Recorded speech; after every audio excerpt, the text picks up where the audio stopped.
ఈ ఉదయకాల సమయంలో దేవుడు నీతో మాట్లాడుచున్న చక్కటి మాటను మనము నేర్చుకుందాం.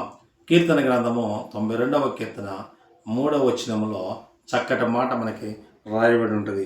ఉదయకాలమున నీ కృపయు ప్రతి రాత్రి నీ విశ్వసతను మనము ప్రచురింప చేయాలి. అంటే ఉదయకాలం ముందు ఆయన కృపని అనేకులకు తెలియపరచాలి. రాత్రికాల సమయంలో ఆయన యొక్క ప్రేమను అనేకులకు తెలియపరచాలి. కనుక ప్రతిరోజు తంబూర సితారతో నాట్యం ఆడుతూ దేవుని యొక్క సన్నిధిలో మనం ఉంటూ దేవుని యొక్క వాక్యమును అనేకులకు మనం బోధించేవారుగా ఉండాలి. కనుక ఇప్పుడు జ్ఞాపకం చేసుకో, నీవు ఈ లోకంలో అనేకమైన ప్రయాసపడుతున్నావు, కానీ ఈ నీ ప్రయాసానికి ప్రతిఫలం దొరకట్లేదు.